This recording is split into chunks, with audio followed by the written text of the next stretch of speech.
आजकल हर जगह एक ही बात हो रही है, डाटा एनालिसिस या 4D प्लानिंग। मगर डाटा एनालिसिस और 4D प्लानिंग आखिर है क्या चीज़, होती कैसे है, कॉन्सेप्ट क्या है? दुनिया का हर सॉफ्टवेयर जो डाटा एनालिसिस और 4D प्लानिंग के लिए यूज़ होता है वो डाटा के साथ साथ एक और चीज़ पे भी रिलाई करता है और उसको हम बोलते हैं रेफरेंस पॉइंट। मैं उस रेफरेंस की बात नहीं कर रहा जो ग्रेजुएशन के बाद हम अपने अब्बा या अंकल को अपनी CV दे के बोलते हैं यार अब्बा या अंकल सोर्स तो लगवा दें या रेफरेंस तो करा दें। मैं उस रेफरेंस की बात कर रहा हूँ जो कि डाटा एनालिसिस और 4D प्लानिंग की बैकबोन है। चलें एक छोटी सी स्टोरी से स्टार्ट करते हैं।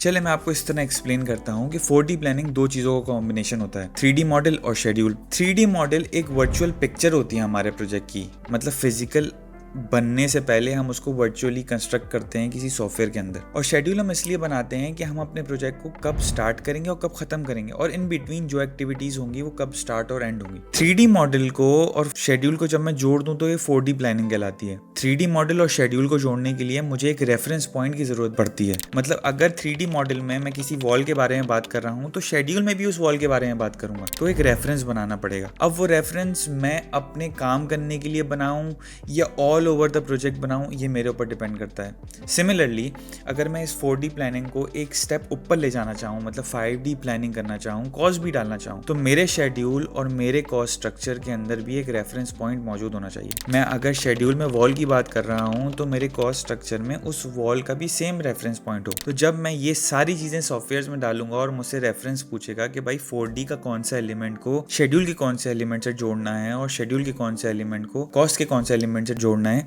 तो मेरे पास एक प्रॉपर रेफरेंस गाइड मौजूद हो। इसको प्रोफेशनल लैंग्वेज में कॉमन WBS स्ट्रक्चर भी कहा जाता है। पावर BI एक बहुत ही अच्छा रिपोर्टिंग सॉफ्टवेयर है। हमने बहुत जगह पे पावर BI के विजुअल्स प्रेजेंटेशंस में भी और वीडियोस में भी देखे हैं और बहुत से लोग इसमें कंफ्यूज होते हैं कि पावर BI कोई अपनी बेसिस पे ये विजुअल्स जनरेट करता है, मगर ऐसा नहीं है। पावर BI को एक डाटा सोर्स देनी पड़ती है और उस डाटा सोर्स को यूज करते हुए वो डाटा को एनालाइज करता है और आपको एक अच्छे से ग्राफ्स और विजुअल रिप्रेजेंटेशन में प्रेजेंट करता है। पावर BI में आप एक से ज़्यादा सोर्सेज भी प्रोवाइड कर सकते हैं। अगर आपको पावर BI का फुल पोटेंशियल और पावरफुल एनालिटिक्स एंजॉय करनी है या देखनी है तो आप पावर BI को एक वन स्टॉप शॉप कंसिडर करें। मतलब पावर BI में आने वाली हर सोर्स जो कि आपके प्रोजेक्ट से रिलेटेड हो वो दूसरी सोर्स से भी किसी रेफरेंस से कनेक्ट हो पाए। अगर मेरे पास शेड्यूल की कोई रिपोर्ट प्लानिंग डिपार्टमेंट से आ रही है और मेरे पास कोई कॉस्ट रिपोर्ट कमर्शियल डिपार्टमेंट से आ रही है तो मैं इनको आपस में किसी रेफरेंस के थ्रू जोड़ सकूं। इसी तरह रिस्क की रिपोर्ट जो आ रही है उसको मैं शेड्यूल या कॉस्ट के साथ जोड़ सकूं। इससे फ़ायदा ये होगा कि जब मैं अपने प्रोजेक्ट का कोई शेड्यूल का एलिमेंट एनालाइज कर रहा हूँगा तो मुझे सेम टाइम पे रिस्क का एलिमेंट की भी इंफॉर्मेशन मिल जाएगी और अगर रिस्क का एलिमेंट एनालाइज कर रहा हूँ तो कॉस्ट की इंफॉर्मेशन मिल जाएगी।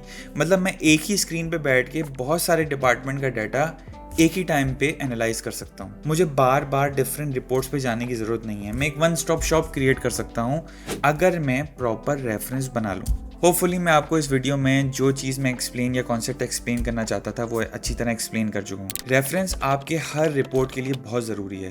प्रोजेक्ट के स्टार्ट में अगर आप अपने रेफरेंसिंग पे या कॉमन WBS स्ट्रक्चर पे काम करें और आप अपने कॉस्ट डिपार्टमेंट, शेड्यूल डिपार्टमेंट या कोई भी अदर डिपार्टमेंट को इसी एक रेफरेंस पे स्टिक रहने को कहें तो आगे जाके आप अपने प्रोजेक्ट का डाटा बहुत अच्छी तरीके से एनालाइज कर सकते हैं। अगर आपको ये वीडियो पसंद आई हो तो सब्सक्राइब ज़रूर कीजिएगा and thank you so much.